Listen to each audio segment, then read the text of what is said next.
Some warnings keep you alive. 3 words saved them. Don't open for them. Welcome back, everyone, to Stories That Shouldn't Be Told.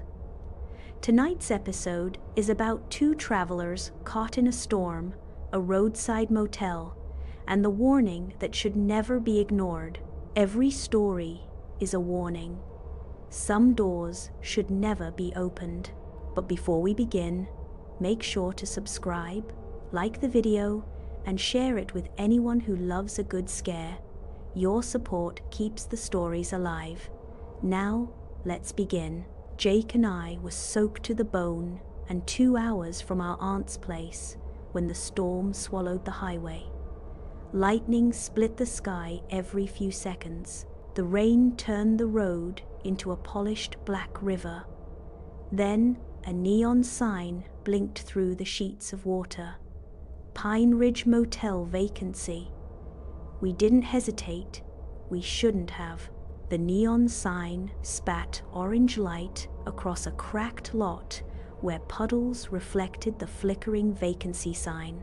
The office carpet smelled of stale cigarette smoke and wet wool, and somewhere a thermostat clicked like a distant heartbeat. But we were exhausted and desperate to get out of the storm. The woman behind the desk was probably in her 60s, with graying hair pulled back in a tight bun and thick glasses that made her eyes look enormous. She seemed friendly enough, asking about our trip and commenting on the terrible weather. Her husband emerged from a back room, a tall, thin man who barely acknowledged us with a grunt. He said to us with a scary sound, "Don't open for them," but we didn't understand it. As she handed us the key to room 12, the woman's smile faltered. She stared past us toward the tree line when she said we should keep our curtains drawn tight and ignore any sounds outside during the night. And she quickly changed the subject to checkout time with hands that trembled slightly. Our room was at the far end of the building, facing dense woods that pressed against the property like a black wall. The room itself was clean but dated, with that salt metal taste of old air conditioning and something else underneath, something sweet and rotting. Jake claimed the bed by the window while I took the one closer to the door. We ordered pizza and spent the evening watching old movies on the small television, trying to ignore the way the wind made the building creak and groan. The storm grew worse as the night wore on. Jake caught my eye during a commercial and nodded toward the window. I walked over and yanked the curtains shut. We both knew we weren't leaving until dawn. I fell asleep intermittently during the late movie, drifting in and out of restless dreams. Around midnight, Jake's hand shook my shoulder. He was sitting up in bed, staring at the window with wide eyes. He pressed a finger to his lips and whispered that he'd heard voices outside, multiple people talking in hushed tones right outside our window. I held my breath and listened. Only rain and wind. Then we both heard it. A soft tapping on the glass. Not random like branches, but deliberate. Tap, tap, tap, like something wanted to enter. The tapping stopped. Complete silence swallowed everything. No rain, no wind, no electrical hum from the air conditioning. In that unnatural quiet, we heard breathing right outside our door, so close and heavy, it seemed to fog the gap under the frame. Then came footsteps crunching on gravel outside, multiple sets moving at different paces. But something was wrong with the rhythm. The steps were too long, too slow, like someone testing how quietly they could move. I started toward the curtains, but Jake grabbed my wrist and shook his head, remembering the desk clerk's warning, the way she'd looked at the woods instead of us. The footsteps eventually moved away, but we stayed awake, listening to what sounded like doors opening and closing throughout the motel. Not car doors, but room doors. The heavy thunk of motel room locks echoing through the night.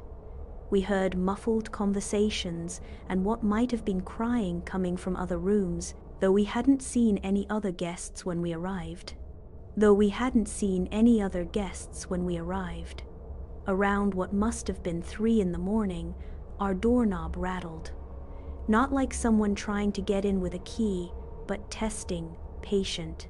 The rattling continued for what felt like hours, followed by a long scraping sound along the doorframe, fingernails dragging across wood in one continuous stroke that lasted far too long.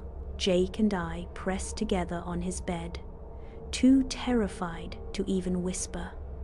The scraping moved to the window, and through the thin curtains we could see a shadow pressed against the glass, moving in a way that made my stomach turn.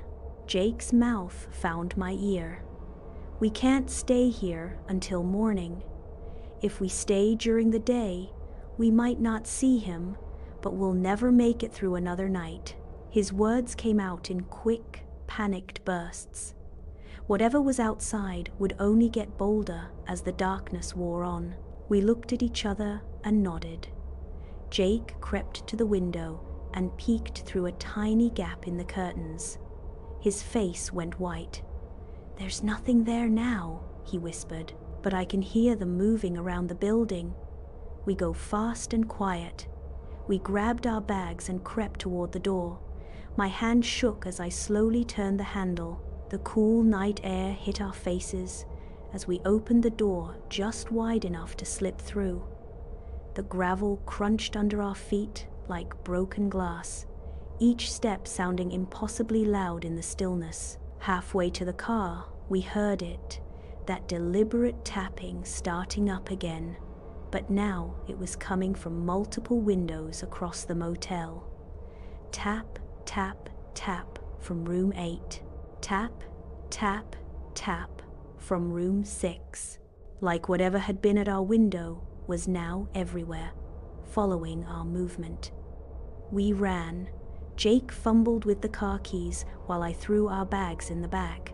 The engine turned over just as we heard footsteps on gravel. Not one set, but many, all converging on our location from different directions. Jake slammed the car into reverse, and we tore out of that parking lot. But as we sped down the dark highway, the sounds followed us.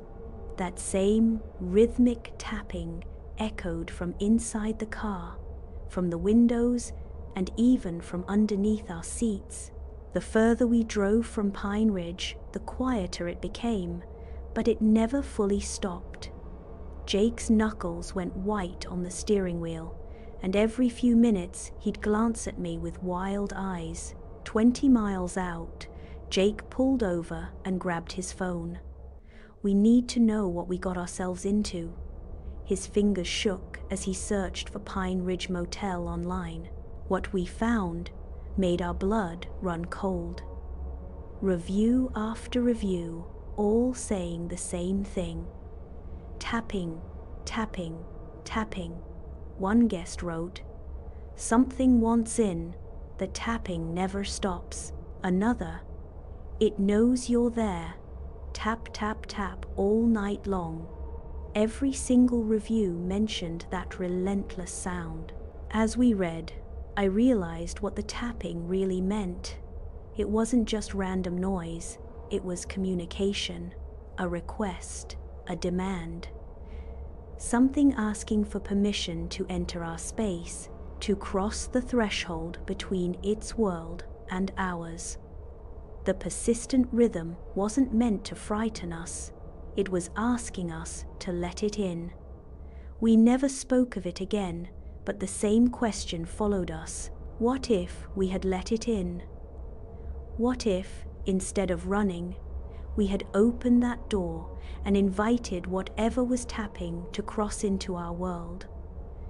The thing still hunts us, but quietly now, and when I'm alone, I always hear tapping, and my fear returns sharper than ever. What if it succeeds in entering one day, and I never forget the tall, thin man's words? Don't open for them.